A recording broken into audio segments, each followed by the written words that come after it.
मनुष्य चाहे तो अपना जीवन बहुत आराम से बिता सकता है, लेकिन दुखी और पीड़ित रहने की आदत ने उसे सुख की घड़ियों में भी दुख ढूंढना सिखा दिया है।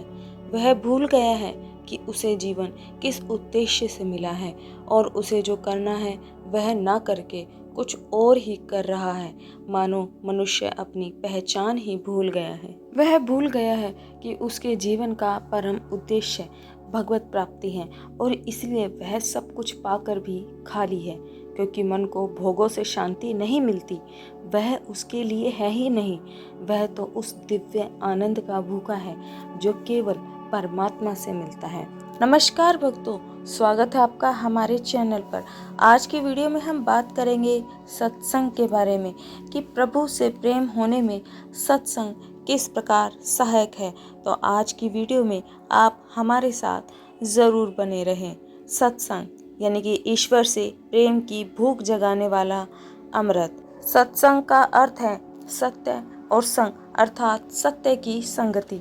जब हम ऐसे लोगों, विचारों और वातावरण के संपर्क में आते हैं जहाँ भगवान का नाम, गुण, लीलाएं और भक्ति की बातें होती हैं, तो उसे ही सत्संग कहते हैं। यह न केवल हमारे मन को शुद्ध करता है, बल्कि ईश्वर के प्रति प्रेम जगाने और उसे गहरा करने का काम भी करता है।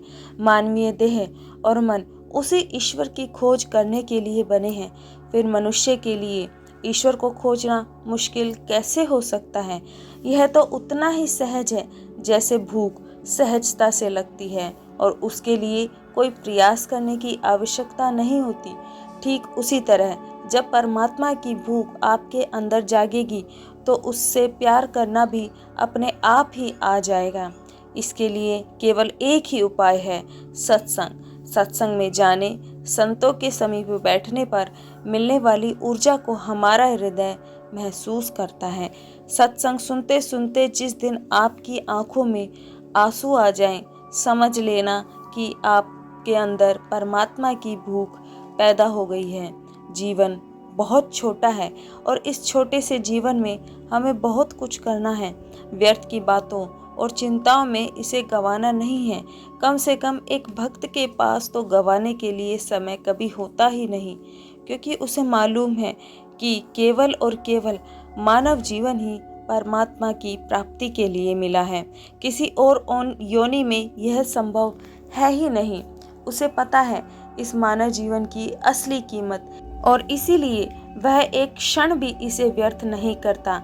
भगवान बड़ी कृपा करके हमें यह मनुष्य देह देते हैं, हम पर विश्वास करते हैं। अनेकों योनियों में भटकने के बाद कि शायद अगर मैं इसे मनुष्य देह दे दूंगा तो यह अपने कष्टों से मुक्त हो सकेगा, पर हम इसकी महिमा जानते ही नहीं हैं। हम इस अमूल्य जीवन को व्यर्थ की चिंताओं में, बातों में और भोगों को भोगने में ही गवा देते हैं और हमारा परम उद्देश्य जो है भगवत प्राप्ति, उसे हम भूल जाते हैं। इसलिए संतों का संग आवश्यक है। वह हमें हमारा उद्देश्य याद दिलाते हैं। शास्त्र कहते हैं भगवान को खोजना सहज हो सकता है, लेकिन सच्चे संत का मिलना सहज नहीं होता। वो हमारे पुण्य कर्मों से ही हमें मिलते हैं। मेरी दृष्टि में संत वही है जो अपने विचारों से, दर्शनों से, अपने आचरण से आपके भीतर ईश्वर की प्रेम की भूख पैदा कर सके।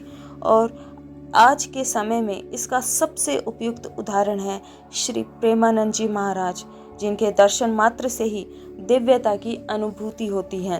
परमात्मा से प्रेम हो जाने के बाद भले ही हमें अपने कर्मों का फल सुख दुख, मान अपमान, लाभ हानि, यश अपयश के रूप में भोगना पड़े, पर फिर भी भक्त कहता है यह तो मेरे प्यारे ने भेजा है। इस भाव के साथ भक्त बहुत खुशी के साथ उसे स्वीकार करता है। चिल्लाता वही है, शिकायत वे ही करते हैं जिन्हें प्यार नहीं है, पर जिनको प्यार है, जो अपने प्रभु से प्रेम करते हैं, उनके जीवन से शिकायत बिल्कुल ही चली जाती है। फिर वो सुख और दुख में भी मुस्कुराते हैं और अपमान होने पर भी प्रसन्न रहते हैं। दुख की घड़ी में सच्चे मित्र का पता चलता है और दुख के समय में आपके आंसू पोंछने के लिए जो आए वही सच्चा मित्र है। भक्त वही है जिसके प्राणों में अपने प्यारे की याद समाई हो। भक्त प्रार्थना करता है कि हे भगवान, ऐसी कृपा करना, मैं तुम्हें भूलना भी चाहूँ तो भी ना भूल पाऊँ, बस इतनी कृपा कर दो मेरे ऊपर। जब भी हम भगवान से प्रेम करते हैं तो हमारे जीवन में परेशानियाँ भले ही आ सकती हैं, पर भगवान हमें गिरने नहीं देते। वे हर मोड़ पर हमारी रक्षा करते हैं। तो यही है सत्संग की महिमा, जहाँ हमें अपने परम उद्देश्य का पता चलता है। आज की वीडियो अगर आपको थोड़ी सी भी अच्छी लगी हो, भगवान के प्रति आपके मन में प्रेम उमड़ा हो, तो इस वीडियो को लाइक ज़रूर करें और हमारे चैनल को भी आप सब्सक्राइब कर सकते हैं। आपका लाइक और सब्सक्राइब करना हमारे लिए एक मोटिवेशन का काम करता है कि हम आपके लिए अच्छी से अच्छी वीडियो लेकर आएँ और आपको जीवन में प्रभु श्री राम, हनुमान जी और भगवान, इन सब से प्रेम हो सके। जय श्री राम, जय हनुमान जी। आप सभी का दिन शुभ और मंगलमय हो।